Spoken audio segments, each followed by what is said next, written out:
Hello. Hello, Assalamualaikum. Hi everyone. Okay, Good welcome. morning. Good morning. Welcome to our YouTube live. Right now we're in JB in Grand Bouvet Hotel. We came here for Mushida had training and we also had a horseback riding yesterday. And today we're going to Desaru. So today's topic will be it's very important topic, which is on importance of being proactive. Right, Mushida, why is it so important to be proactive? Yeah, I just mentioned this in my training, Yeah, especially when it comes to time management, right? A lot of yeah, people say the one that you should always focus on is the important importance. and Yeah, urgent yeah. part of your work. And if important and urgent is always part of your work, isn't your work very stressed out? Isn't it very Yeah. stressful? So why do you make life stressful if it keeps coming up as important and urgent? You got to look back at what is important but not urgent that you have not been focusing on, and that's why you're always firefighting all the time. Mm, yeah. And most people, that's what they do. Either they do that in relationships, they don't see it as it's important to take care of your relationships, Yeah. but it's not urgent because it's okay, they're Can married wait, or can they're wait. Yeah. can wait or the kids are still young, until it becomes urgent and important, Yeah. and then they It get becomes to have to firefighting. firefighting, they Yeah. have to go to therapy, they Becomes painful. either it's very very painful process. Same thing as health too. It's like it's important to take care of your health, but it's not urgent because you're still strong, you're still Yeah. young, and you do crazy things and all that, and then it becomes You get urgent and yeah, important. you You have get to a go to the critical emergency illness. Yeah. room, and that Medical medical bills. bills. So that is something they don't take care of. And same thing like finances as well. It is important to take care of your finances, but it's not urgent. No, you're still comfortable, Yeah. things are going to be so Yeah. and Yeah. My okay, company will take care enough. of me. Right. And then it becomes important and urgent when you realize you do not have the You finances. lost your job or something like that. Yeah, Right. or Yeah. something like COVID, something happens like Yeah. that. Yeah. And it becomes important and urgent, and that's why people are always firefighting, because they are not preparing for what is important but not urgent. So Mm. right now what we are talking about is the importance of being proactive, Mm. as in not firefighting all the time Yeah. and not Preparing waiting for upfront. Right. things to happen and then you try to solve problems. Yeah. That should be minimal. Once it happens, then you're gonna be in a state of desperation, state of fear, which is not a very good. Like we learn about energies, right? Being in a state of fear, negativity, it's not a very good place to work in, because your creativity is not there, and then you are always that you're always on edge. Like you're always harping on people and that. But if you are in a state of, if you do proactive and you prepare upfront, then when it happens, you already know, okay, this has happened. I'll give you one example of the tsunami in Japan, right? The tsunami there is a very big event, but people in Japan, since they're young, they've been trained. If there's any crisis, and what do you do for it? Where do you go? How do you exit? In a way, in a very peaceful manner. So then they already trained from young. So when the tsunami happened, even though it's a very quite bad event, like a very scary event, but the people were so they know what to do, so it did not it sort of cushioned the whole event, as compared to countries who are not prepared. They had no emergency warnings, and that everything was totally gone, destroyed. Yeah, so Yeah. that's the reason being proactive is important. Yeah. So like for us, right, in the last few months, ever since COVID, right, we have been, we went to COVID crisis, right? We went to the SARS crisis. For those people who actually took the lessons from SARS, and then they say, okay, if another SARS happened, and it eventually became COVID, what are we going to do about it? What are we going to prepare? So those companies who prepared for it, when COVID happened, they actually cushioned the fall. They were still able to operate, sustain their business, and even sometimes even thrive in their business. But those companies, even the big names that you see out there, that they refuse to change, and they say want to be status quo. And then when COVID happened, even companies that operated over 100 years had to close down. Yeah, because they're not flexible enough Yeah. to They did not pivot. change. They Yeah, were not proactive. They did not say, okay, what are we going to do if in case it happens again? They did not. yeah, So yeah, similar to in our lives right now. Right now, our life is comfortable. Our country is peaceful. But what happens if you become like a Ukraine? Like Ukraine example, like suddenly it's got attacked by enemies, by other people. Then what are you going to do if you're not proactive? So if you had planned out upfront, okay, if enemies happen to attack, what are we going to do? How are we going to evacuate? What are we going to do? Plan upfront. Then things would have been different, like for us as well in our own countries, right?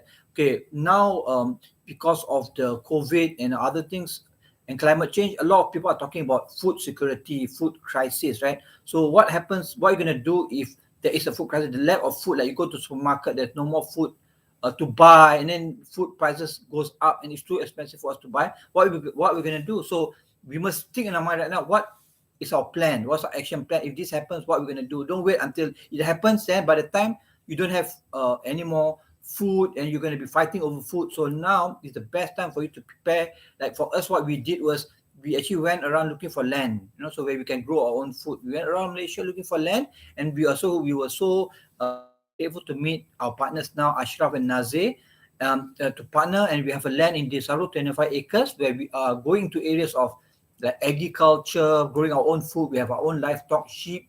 We started growing pineapples, as well as we also have horses there, as part of our program on sustainability, on therapy, on like even horseback riding has so many benefits. Oh, wonderful. And that's why the other thing that we want to talk about being proactive is that you see there are things happening in the world right now. The world is shifting. We are all going through transformations, whether you like it or not. We are going through now. There's going to be changes in geopolitical issues, leadership styles. And I talk about leadership, and I do train people on leadership as well. You cannot lead the same way as you led before. People can see that it is not working in that way anymore. It cannot work that way anymore. Leadership has to be green. It has to be feminine in nature. It cannot be purely masculine like it was before. It has to be a balance between energies of masculine and feminine leadership, and it has to be green.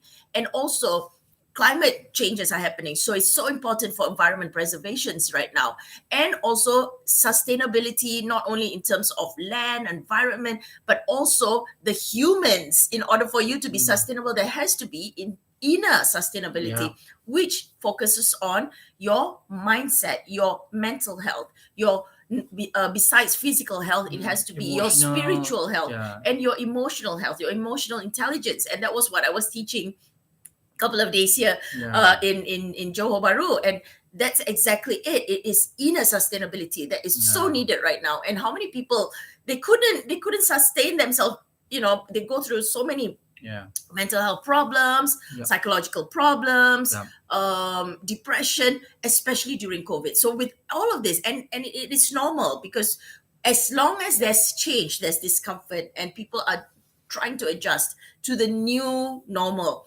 So the world is going through transformation with all these geopolitical changes, with financial changes, with climate changes, with environment changes, and also our mental health changes. So you have to be proactive in terms of being able to be on top of this. And that's why we are so excited to create our community, because we know with the community you can not only survive or get by, you can actually thrive, you can actually do better, you can actually lead better, and you can lead joyful, enjoyable lives. You do not have to be struggling anymore, trying to balance your finances with all the inflations that's happening, or complaining about inflation. You are beyond that already. So we address your mindset around money, around abundance, because this is key to how you shape your reality. We also discuss a lot about your mindset around forgiveness, around trauma, around releasing, around possibilities. We work on that as well. And then we also talk about leadership. We have feminine leadership, we have green leadership.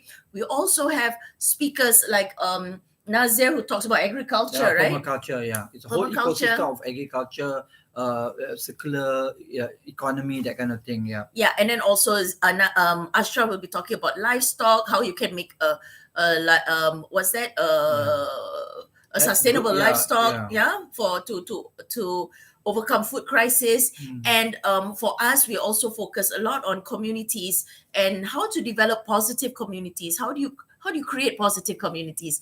And also creating that circular economy that comes together with a positive community development. One of the things I want to share is actually yesterday we actually went to watch a movie called Mat Kilau. Right? For some of you who haven't heard about Mat Kilau is actually a warrior during the 1890s, right? That kind of thing, right? what happened was when the colonial people came, and then they invaded Malaysia or Malaya, that they call it at the time.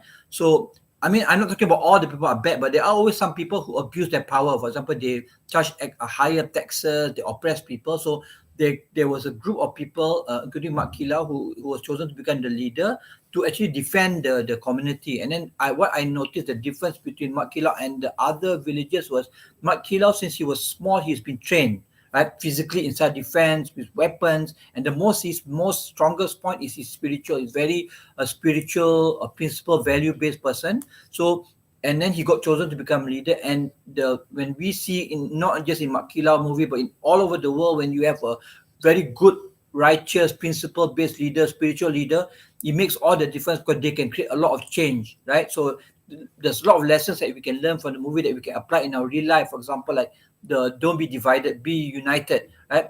The people who are divided, they have no strength to overcome crisis. To If enemies come in, they cannot do anything, but when you are united, even you are small in numbers, but you can actually create so much impact. So that's why we're encouraging people, right now in this time of crisis, do not wait for another crisis to come. Why not we as a community, we unite, right? Like-minded people. Of course, there are always people who don't want to come in. It's okay, it's a choice, right? But those people, if you are aware, and that's what we're doing now, we're creating awareness, you're aware, let's do something. Let's take the first step to do something. Don't just wait until things to happen, then you struggle, and you suffer for it, right? What we want to do is, now we want to plan from now. If anything happen, like a food crisis or financial crisis, we at least halfway there. We're prepared. We will not be totally it will not be a total loss. Like in COVID, some people had to lost their job. They couldn't eat for a few weeks or even days, like that kind of thing, right? But for now, we want to make sure that as a community, if any crisis happen, like a food crisis, we are there to support each other. We barter with each other. We do things.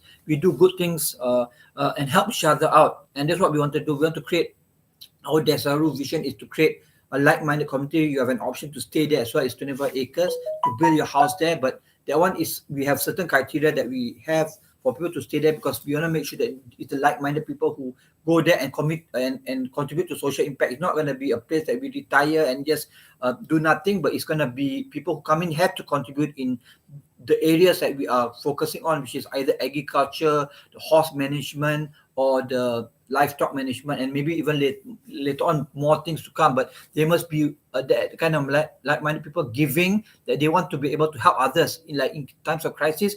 If we have our own village, eco village, or like in Desaru, we can help others as well, not just help ourselves. Yeah, so let's not firefight and wait Yeah. until things starts to shift, and then you do it. You start planning Planning and from start now. creating, and it's fun and it's joyful, to Do it. do Have this.